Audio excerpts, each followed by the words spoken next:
오순절을 향하기 이전에 우리가 지난 어떤 가정들이 있고 우리가 그 오순절을 향해서 말씀을 찾아가는가를 이제 오늘 좀 더 이렇게 깊게 좀 살펴보고자 합니다. 그래서 오늘 본문 말씀이 요한복음 19장 30절에서 37절을 합독을 합니다. 예수께서 신포도주를 받으신 후에 이르시되 다 이루었다 하시고 머리를 숙이니 영원히 떠나가시니라. 이날은 준비일이라. 유대인들은 그 안식일이 그날이므로 그 안식일에 시체들을 십자가에 두지 아니하려 하여 빌라도에게 그들의 다리를 꺾어 시체를 치워달라 하니 군인들이 가서 예수와 함께 못 박힌 첫째 사람과 또 그 다른 사람의 다리를 꺾고 꺾지 아니하고 창으로 옆구리를 찌르니 곧 피와 물이 나오더라. 이를 본 자가 증언하였으니 그 증언이 참이라. 그가 자기 말하는 것이 참인 줄 알고 너희로 믿게 하려 함이니라. 이 일이 일어난 것은 그 뼈가 하나도 꺾이지 아니하리라 한 성경을 응하게 하려 함이라. 아멘. 이 말씀들을 오늘 자세히 또 본다면 상당히 여러분들이 말씀을 열어가는데 도움이 되리라 믿고요. 지난주에 제가 불과 칼에 대해서 정리가 미처 되지 않았기 때문에 나누지 못했다고 했습니다. 그래 오늘도 그 말씀을 다시금 이제 나누면서 오순절을 향해 함께 가기를 원합니다. 불과 칼에 대하여서는 예수님 십자가와 상당히 깊은 관계가 있고 이제 결정타로 그것이 무엇인가를 말씀 가운데서 말씀드릴 것입니다. 그래 불과 칼이 무엇인가는 뜻을 말씀 듣는데 도움이 되기 때문에 먼저 말씀드린다면 불은 너무나도 잘 알죠, 여러분. 불은 그것이 제일 많이 일어난 그 불에 대한 역사는 출애굽기 19장에서 그 부분에서 많이 일어나고 모세에게 나타나신 불, 또 여러 가지로 불에 대해서는 엄청나게 말씀이 많습니다. 그러나 그 불은 하나님을 계시함이고 신의 현현, 의미를 뜻하고요. 또 불은 정화, 정결, 더러운 것 제거, 그리고 불은 영원한 심판의 도구의 의미도 되고요. 또 생명 의미도 되고 축복 의미도 있고 불은 성령의 일하심과 아주 깊은 관계로 성경은 말씀합니다. 그리고 칼은 하나님의 말씀을 뜻하십니다. 그래서 히브리서 4장 12절에 보면 날성 검 어떤 검보다도 예리하여 이렇게 하나님의 말씀이 날성 검보다도 예리하다고 되어 있고요. 또 마태복음 10장 34절에서는 검을 주러 왔노라 이렇게 말씀하고 있죠. 검을 주러 왔노라. 이것이 다 마음 안에 육신의 구조를 잘라내기 위한, 그리고 이것이 더 그림으로 본다면 포도나무의 가지를 치는, 그죠? 칼로 쟁기로 가지를 치잖아요. 낫이나 칼로 가지를 치죠. 그런 것과 같은 내 마음에 하나님이 보시기에 아닌 것들을 치는 것을 또 칼이라 이렇게 얘기하죠. 그래서 이 불과 칼은 항상 있어야 돼요. 보니까 칼로 다듬어진 부분을 불로 태워버려야 돼요. 불로 태우는 건 소멸이거든요. 완전히 없어지게 하는 거예요. 그래서 칼과 불이 같이 동행하는 거예요. 같이 붙어 있는 거예요, 보니까. 그래서 말씀이 육신이 되어 오신 예수 그리스도를 뜻하기도 합니다. 그리고 정리하면 하나님이 임하셔서 말씀으로 하나님의 일, 사람 창조로 하나님의 백성들을 만드심의 용법들인 것입니다. 그래서 예수님 이름으로 오신 그 목적이 사람을 새 창조하기 위해 오셔서 새 생명으로 구원적 살리시는 사역이십니다. 그래서 십자가상에서 내가 목이 마르다고 요한복음 19장 28절에서 말씀하십니다. 그래 하나님의 아들들은 아들들을 낳으시는 해산의 고통, 신음인 줄을 누가 알았겠는지요. 그 후에 곧바로 요한복음 19장 30절에는 다 이루었다 하시고 머리를 숙이니 영원히 떠나가시니라 라고 했습니다. 죽은 자들을 살리는 속건제물로 드림입니다. 그것이 이사야 53장 10절에 말씀하고 있죠. 그리고 예수님의 마지막 외침은 정말 온 힘을 다해서 다 모아, 이게 그 십자가 죽으심은 질식해서 죽는 죽음이에요. 매달아 놓으니까 이 숨을 쉴 수가 없잖아요. 치밀어 호흡을 완전히 이 호흡이 올라와야 숨을 쉬어서 살아있는 건데, 그거를 이렇게 매달아 십자가에 있는 그 죽음은 숨을 올려 쉴 수가 없는 거예요. 그러니까 질식해서 죽는 죽음인 거예요. 엄청난 무서운 죽음인 거죠. 그런 가운데 그걸 온 힘을 다 있는 힘을 숨을 끌어올려서 주님은 7원 가상 7번 얘기를 하시고, 목이 마르다 하시고 다 이루었다라고 하시는 그 소리가 정말로 아들들을 낳으시는 해산의 고통이셨다는 거죠. 그거를 그 십자가에서 죽으시는 예수님의 모습을 누가 알았겠냐, 이런 거죠. 예수님의 이러한 그 죽음은, 애침은 사단 세력을 정복하는 애침이에요. 사단 세력을. 그리고 하나님 아버지의 뜻을 완성케 하시는 있는 힘을 다 승리가의 소리인 거예요. 다 이루었다. 그러면 무엇을 다 이루었다고 생각할까요? 구원은 구원이죠. 구원은 구원인데, 이거를 너무 광범위하고 포괄적이고 넓어서 정답 대답하기는 뭐 이래도 맞고 저래도 맞는 거지만, 창세기 3장 24절을 봅니다. 이같이 하나님이 그 사람을 쫓아내시고 에덴 동산 동쪽에 그룹들과 두루도는 불칼을 두어 생명나무의 길을 지키게 하시니라. 아멘. 여기서 그룹들과 두루도는 불칼을 두었던 생명나무의 길 지킴을 예수님께서 다 이루었다 하시면서 죽으시는 그 순간에 그것이 제거되신 거예요. 이걸 다 이루었다 하시는 거예요. 창세기에 가로 육신들이 구원받아야 될 그 길을 하와 아담 죄악의 길로 말미암아 선악과를 먹음으로 말미암아 막혔던 길을, 그 막혔던 길을 사실은 예수님의 몸으로 막으신 거예요. 예수님의 몸으로. 불칼이 예수님의 몸이세요, 여러분. 그걸 성경의 용법으로 쓰신 거예요. 이걸로 막아놓으신 거를 사람으로 오셔서, 사람이 아니면 그 해결을 제할 수가 없는 거예요. 사람의 인성으로 오셔야만 했던 거죠. 그 예수님이 사람으로 오셔서 오랜 세월, 말로는 사람들이 구약이 4,000년이라 하잖아요. 신약이 2,000년이고 이런 얘기를 하죠. 오랜 세월 예수님이 그 몸으로 막으셨던 걸, 하나님이죠. 그 몸으로 막으셨던 것을 불칼, 말씀, 불이 다 말씀이고 불이고 다 예수 그리스도를 뜻한다 그랬잖아요. 그분이 몸으로 막으신 거를 다 목마르다, 내 자식을 낳기 위한 그 애씀과 고통 가운데, 해산의 수고 가운데 다 이루었다 하는 것은 그릇들과 불칼이 그냥 제거되는 순간, 영적으로나 그걸 감각하지 표면적으로는 보이지 않는 일이죠. 그런데 분명히 답하는 것은 히브리서 10장 20절 답하고 있습니다. 한번 보세요.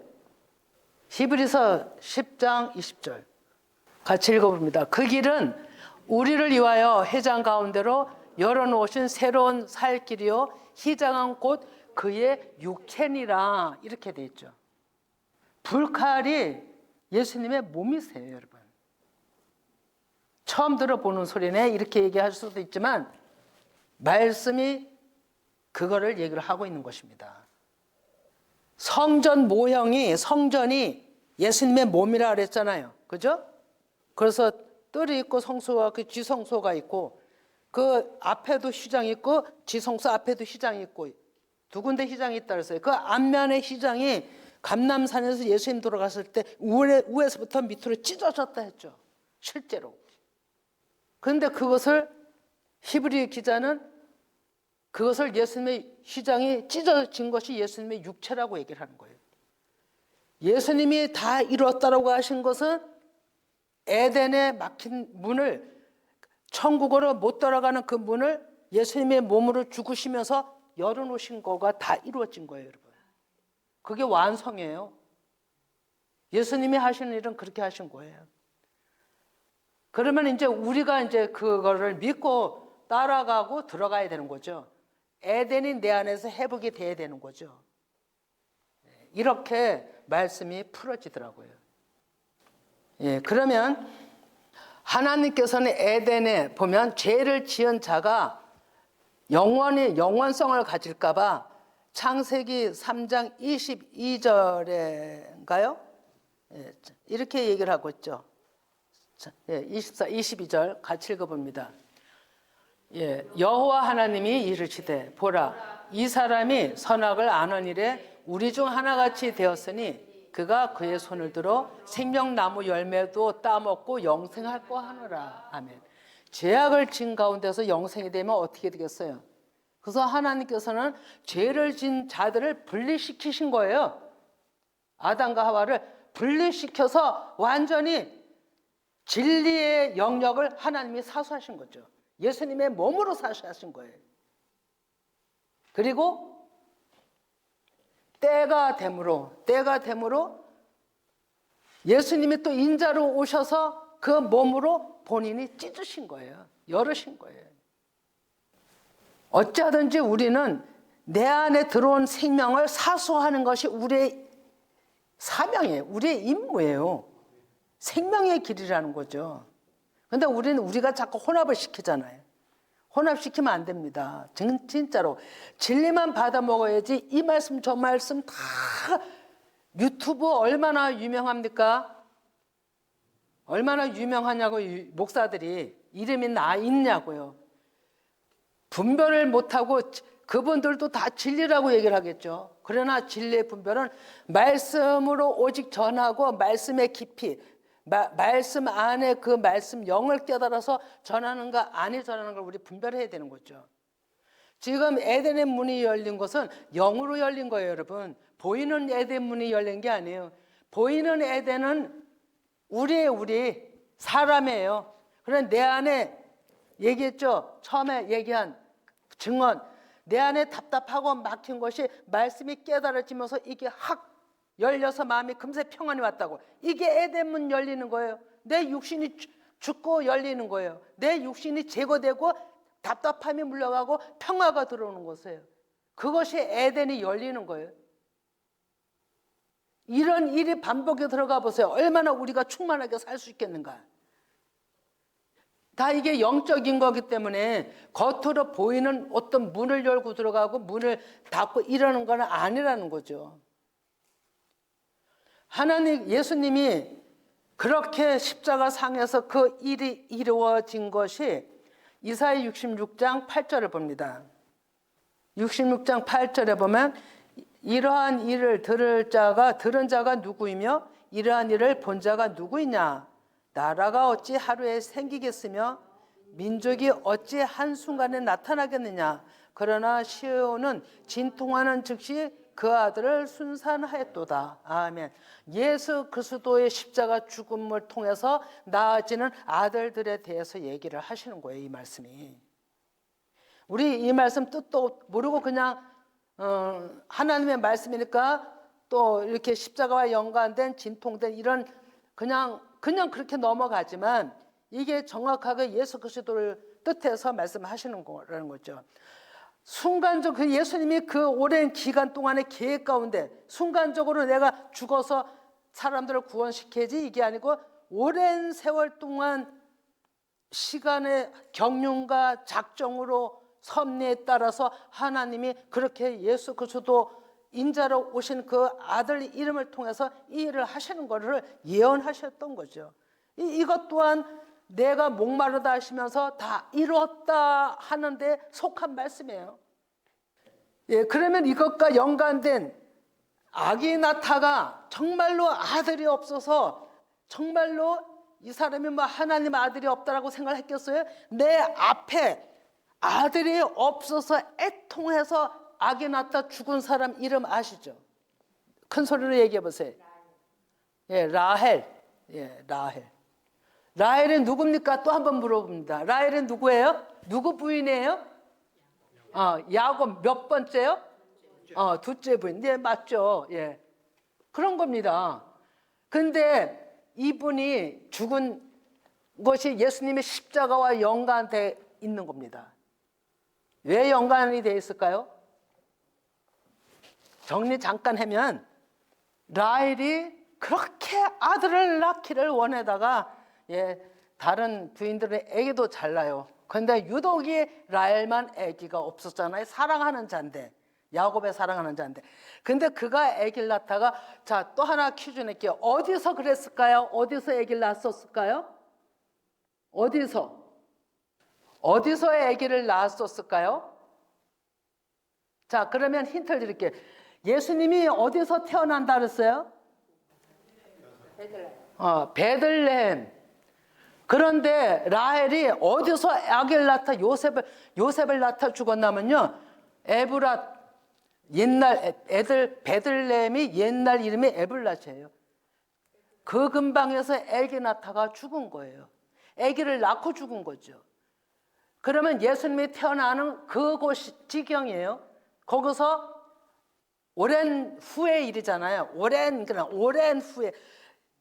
예수님은 오랜 후에 일은 아니고 베들레헴에서 요셉이 낳다 죽은 라헬은 그 아주 진짜 오래된 옛날 얘기잖아요. 그런데 요셉을 낳고 안아보지도 못하고 요셉을 낳자마자 그냥 그분은 죽었어요.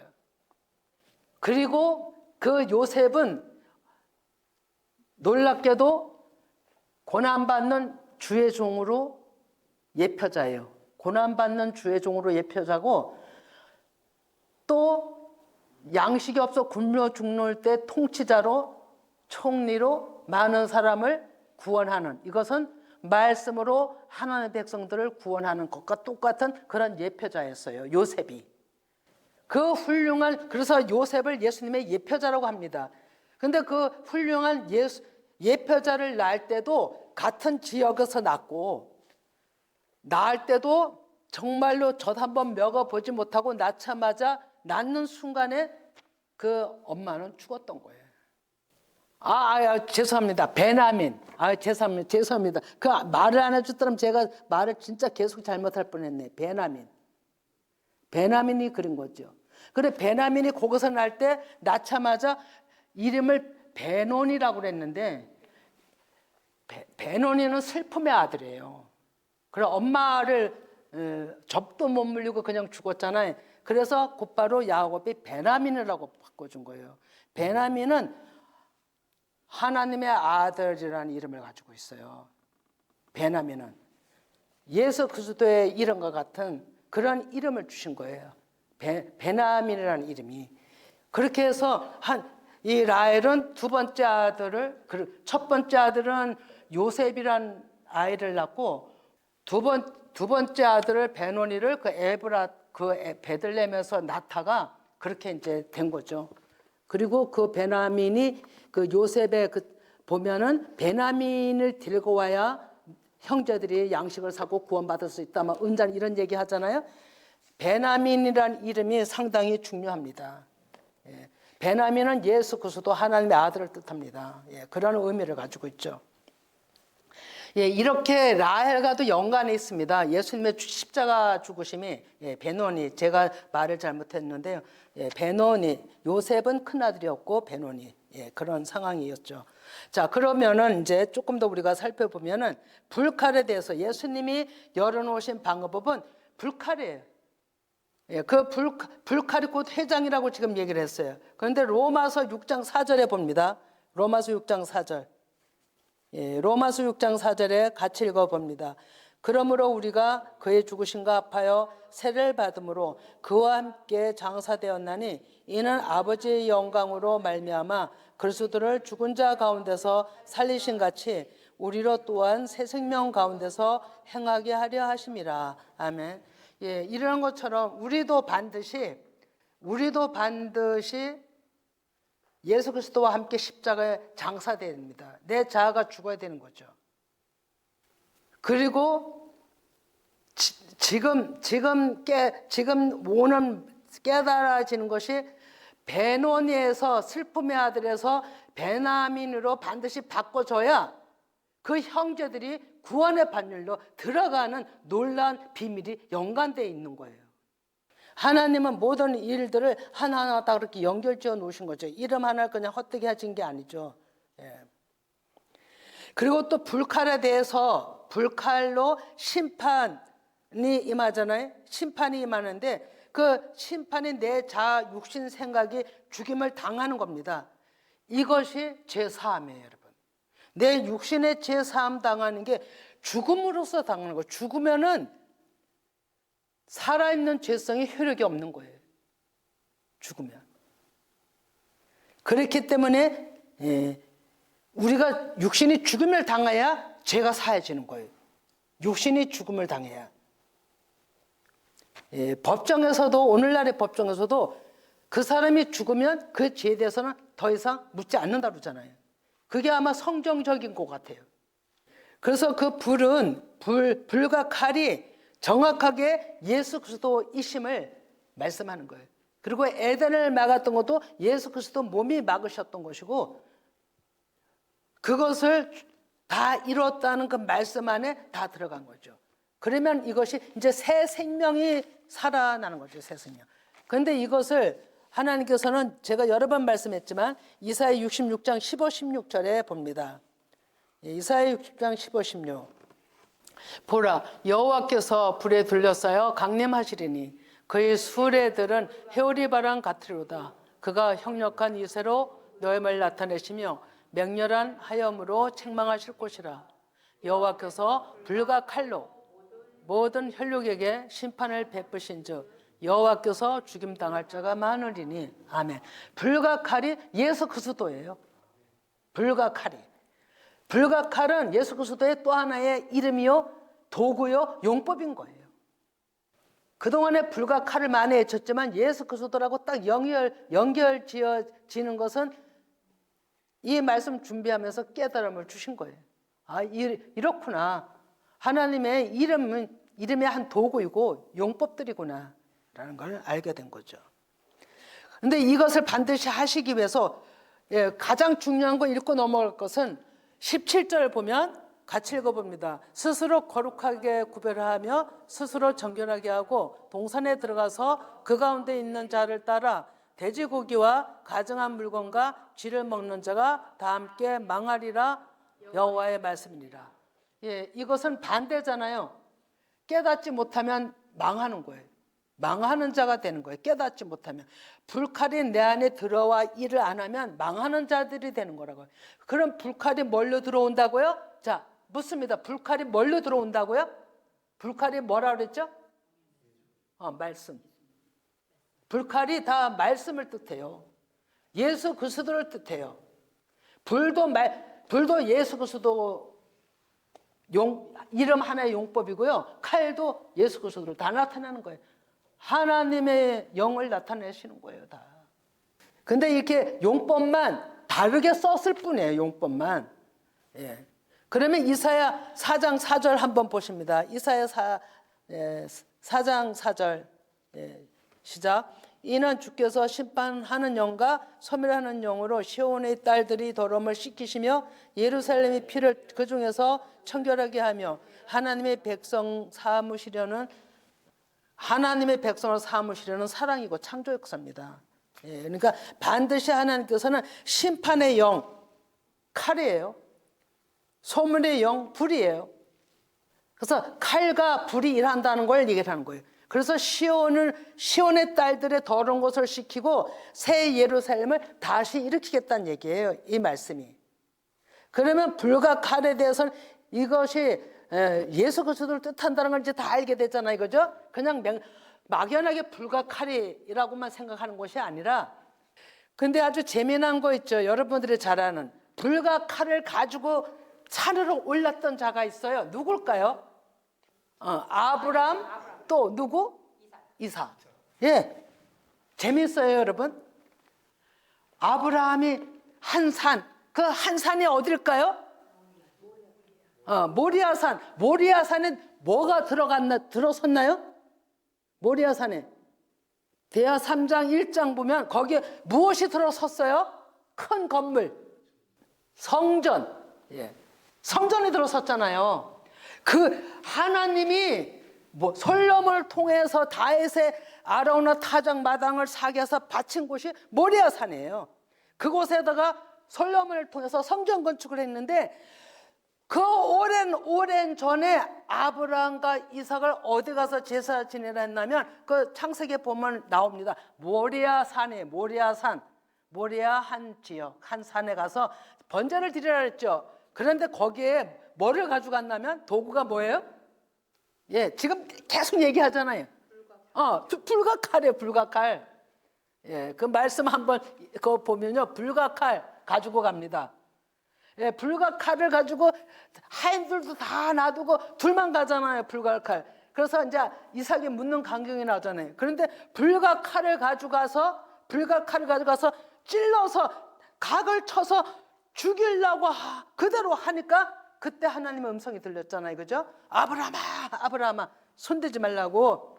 그러면서 순간 뒤돌아보니 수대양이 걸려있잖아요, 수풀에. 불과 칼이 무엇이라고요?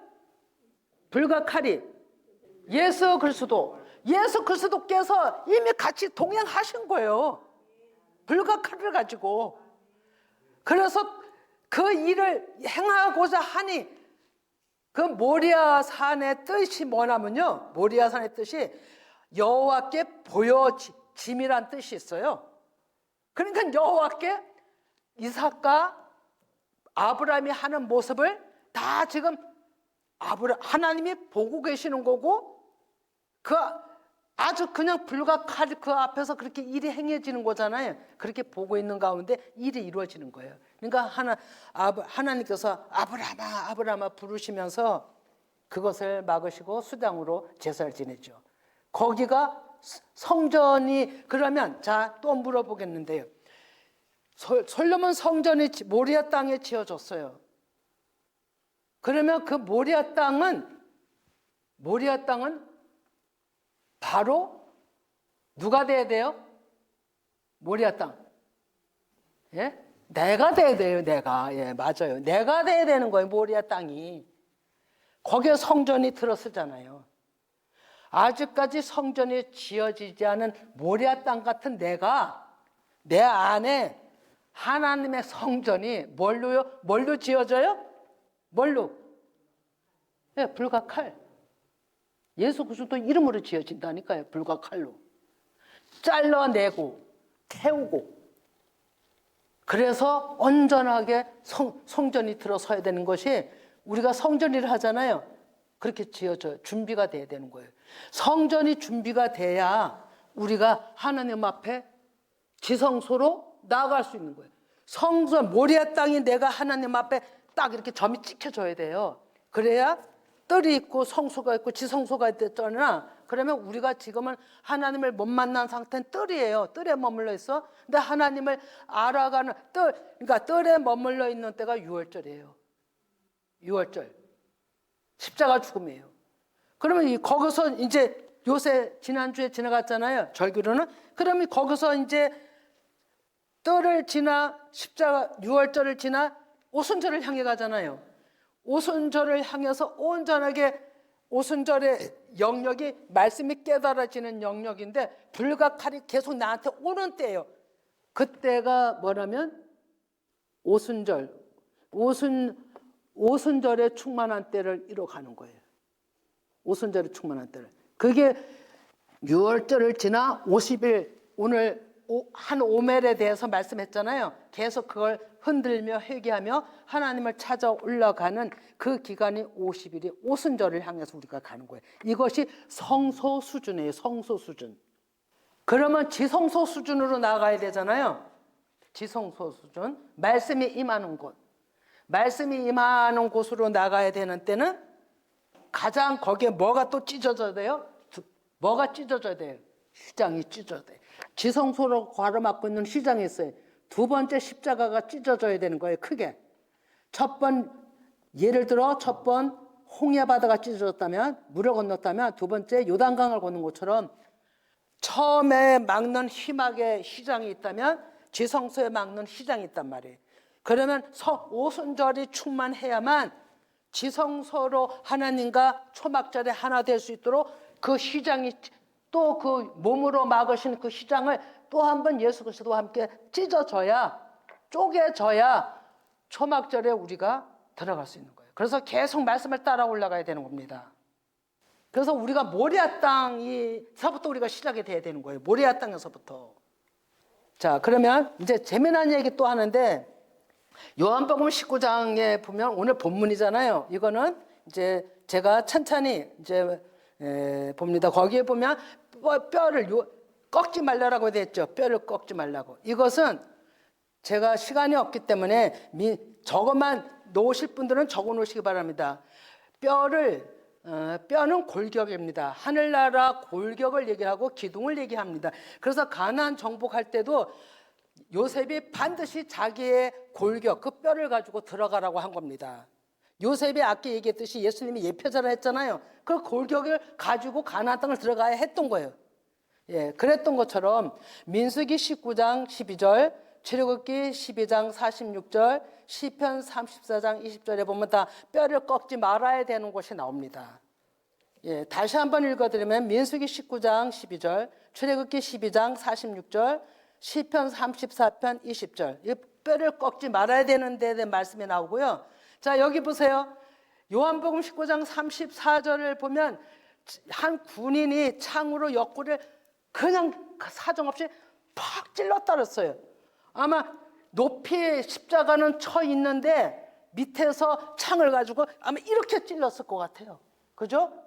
이렇게 찔린 게 아니라 이렇게 찔렸을 것 같아요. 쳐다보고 찔렀을 것 같아요. 이 옆구리를. 예, 그러면 여기가 어디냐면요, 바로 옆구리잖아요. 옆구리. 정말로 이 허벅지 있는 바로 위에 바로 거기거든요. 예, 이것이 옆구리가 풀류라 이렇게 헬라어로 됐는데, 사람의 갈비뼈 있는 곳이라 이제 이렇게 얘기를 하죠. 그러면 그곳을 찌르니 피와 물이 나왔다라고 돼 있어요. 근데 에덴에서 하나님이 아담을 잠들게 하고 갈비뼈 하나를 취하여 여자를 만드신 같이 예수님의 옆구리에 창을 찔른 것은, 그 피가 물이 쏟아진 것은 죄악으로 막혔던 아기 집의 태가, 생명을 낳아야 되는 태가 예수님의 몸으로 막았던 그 몸이 막힌 담이 열리는 순간이었어요. 완전히. 목마르다라고 다 이뤘다라고 숨이 떨어진 뒤로 곧바로 창이 찔리는 것이 완전 마무리 결정타를 낸 거예요. 이것이 새 생명을 태어나게 하는 문이 열린 거예요. 문을 열었을 때 태를 열어야 되잖아요. 이 옆구리 창을 찔림이 그거 역할을 한 거예요, 여러분. 물과 피 한번 생각해 보세요. 여기에 물, 제가 더 이상 다른 얘기는 안 하지만도요, 예수님이 흘린 이 물은 양수물인 거예요. 새 생명을 태어나게 하는 데는 무슨 물이 나와요? 먼저 이 양수가 나오잖아요. 그 양수물인 거예요. 새 생명을 태어나기 위해서 옆구리 창이 찔리면서 모든 그 막힌 문을 열으시는 데 있어서 창으로 찌르는 자도 필요했던 거죠. 그래서 그냥 피만 쏟아진 게 아니고, 그냥 사람들이 죽으면 피만 쏟아지죠. 물 쏟아져도 그게 섞여서 모르잖아요. 근데 사람들이 분별할 수 있도록 피와 물이 쏟아졌다고 하는 거예요. 양수물이 쏟아진 거예요. 새 생명을 낳기 위한 양수물. 죽음에서 십자가 죽음에서 새 생명을 태어나게 하기 위한 태를 여는 양수물이 창으로 찔림을 받아서 터뜨린 물입니다, 여러분.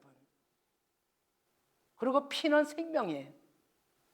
피는 새 생명을 낳게 하는 생명. 이것이 에덴 문을 막은 걸 열으신 거고 예수 그리스도 이름으로 불칼이 일을 한 거예요. 여기선 창으로 찌름으로 일을 한 거예요. 옆구리에. 그래서 에덴에서 갈비뼈를 취해서 여자를 만드신 것처럼 아담이, 첫째 아담이, 두 번째 아담은 창의 옆구리를 찔림으로 죽음으로 통해서 많은 생명을 낳기 위해서 물과 피를 양수물을 터뜨려서 생명을 쏟아낸 거예요, 여러분. 이 역사.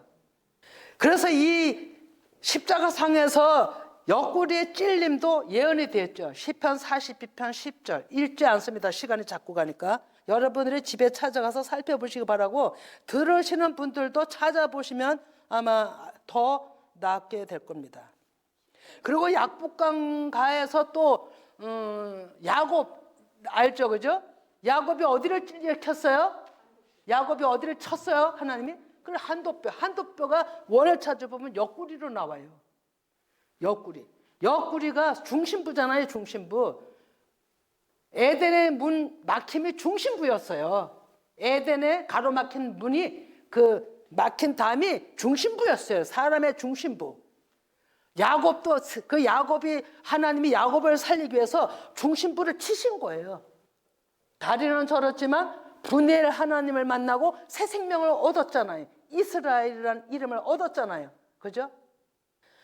하나님이 예수 그리스도시요. 그 예수님이 그 옆구리를 치신 거잖아요. 불과 칼이 거긴 천사와 씨름을 했다라고 되어 있죠.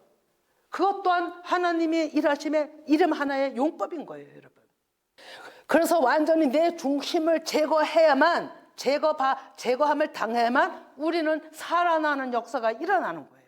새 생명을 얻는 거예요. 애기 낳을 때도 양수물 터지지 않으면 큰일 납니다. 산모가 생명이 위험이 있는 거죠. 그래서 하나님이 모든 것을 새 생명을 예수님이 십자가상에서 새 생명을 태어나게 하기 위해서 그 모든 과정을 다 보이신 거예요. 근데 우리는 그걸 깨닫지 못했던 거죠. 이것을 하나님은 하기 위해서 세례 요한이라는 사람을 통해 미리 말씀을 하셨죠. 마태복음 3장 11, 12. 나는 너희로 회개하게 하기 위하여 물로 세례를 베풀거니와 내 뒤에 오시는 이는 나보다 능력이 많으시니 나는 그의 신을 들기도 감당하지 못하겠노라. 그는 성령과 불로 너에게 세례를 베푸실 것이요 손에 키를 들고 자기 타작마당을 정하게 하사 알곡은 모아 곳간에 들이고 쭉정이는 꺼지지 않는 불에 태우시리라. 여기서도 뭘로 하신다고요? 불과 성령과 불로 하나님의 그 푸누마 그 말씀 가지고 그 영의 말씀으로 태워서 알곡과 쭉정이를 가르고 분리시킨다는 거예요. 분리시키는 거예요, 여러분. 진리와 벨리알은 연합이 될 수가 없어요. 합해질 수가 없어요. 분리돼야지. 그래서 창세기에서도 다 분리하시잖아요, 그죠? 1장에서도 다 분리하십니다. 종당인 하나님은 하나 되기를 원하지만 끝까지 아니라고 예수님을 거부하는 자들은 분리되게끔 돼 있습니다, 여러분. 그건 너무 불쌍한 자가 되는 거죠. 어쩔 수가 없는 거죠. 말씀은 우리가 찾아 들어가야 되고 불칼이 내 안에 오기를 사모해야 되는 거죠. 불칼이 들어와야 됩니다. 그래서 하나님께서는 예수님이 오셔서 말씀하셨죠. 요한복음 6장 63절에 살리는 것은 영이니 육은 무익하니라 내가 너에게 이른 말은 영이요 생명이라고 말씀합니다. 그런데 불의 혀가 나타나는 일이 또 하나 있거든요. 새 생명을 살리기 위해서 시작이에요. 시작. 새 생명을 살리시기 위한 시작이 어느 때인가요? 예수님이 십자가 지신 후에 예수님이 십자가 지시고 난 후에 새 생명을 주시기 위한 시작. 제가 말을 묻기를 잘못했나요? 오순절 사도행전 2장 거기 제가 왜 이 얘기를 해냐면 거기 뭐가 나오냐면 불의 혀처럼 이게 나옵니다. 불의 혀처럼. 예, 그거만 좀 띄워줘 보시기 바랍니다. 사도행전 2장 3절. 불의 혀처럼. 이것이 불과 칼이에요, 여러분. 불. 성령 하나님의 강건하신 말씀의 불이에요. 말씀의 불이 내려와서 먼저 더러운 것들을 태웠어요. 제자들 마음에 있는 걸 태우면서 하나님의 말씀들이 임한 거예요. 이 역사가 처음 생명으로, 그러니까 약속했던 그 제자들 들고 다닐 때도 생명을 못 줬어요, 예수님이. 때가 아니었기 때문에, 십자가 죽음을 겪지 않았기 때문에, 이때서 성령께서 오셔서 이때서 제자들한테 생명을 주신 거예요. 십자가 상에서 물과 피를 쏟은 다음에 이때서 제자들을 잉태해서 낳은 거예요. 이해가 가죠? 이렇게 하나님은 일을 하신 거예요. 이렇게. 우리도 마찬가지예요. 우리 사람들이 몸에서 양수 터지고 곧바로 애기 나고 이런 것 같지 않고, 이건 시간들이 필요했잖아요. 시간들이 엮여져서 이렇게 하나님의 사람들이 태어나는 과정을 성경에서는 얘기를 하고 있는 거죠. 그래서 사도행전에 보면 처음 성령이 임하신 것 같이, 내려오신 것 같이 임했다라고 계속 이렇게 얘기하잖아요. 처음 생명을 주신 게 십자가상의 그 첫 번째가 제자들이었다고요. 예, 그러면 이걸 우리는 어떻게 받아야 돼요? 이제 마지막 말씀인데, 요한일서 5장 4절에서 8절입니다. 이걸 천천히 합독해서 읽습니다. 무릇 하나님께로부터 난 자마다 세상을 이기느니라. 세상을 이기는 승리는 이것이니 우리 믿음이니라. 예수께서 하나님의 아들이심을 믿는 자가 아니면 세상을 이기는 자가 누구냐? 이는 물과 피로 임하신 이시니 곧 예수 그리스도시라. 물로만 아니요 물과 피로 임하셨고 증언하는 이는 성령이시니 성령은 진리니라. 증언하는 이가 셋이니 성령과 물과 피라. 또한 이 셋은 합하여 하나이니라. 아멘. 네. 이것이 사람이 다시금 새로운 사람으로 태어나는 과정을 얘기를 지금 한 것을 정리한 거예요. 지금 사도 바울도. 예, 이 말씀이에요. 그래서 우리는 이것을 믿으셔야 됩니다. 여기 보면 세상을 이기는 믿음이 뭐냐? 믿음이라는 겁니다. 믿음 구하셔야 됩니다. 믿음 달라고. 믿어지게 해달라고. 아무리 들어도 믿음이 없으면 일을 못 하시죠. 그죠? 믿음을 통해서, 그 사람 믿음을 통해서 하나님은 일을 하십니다.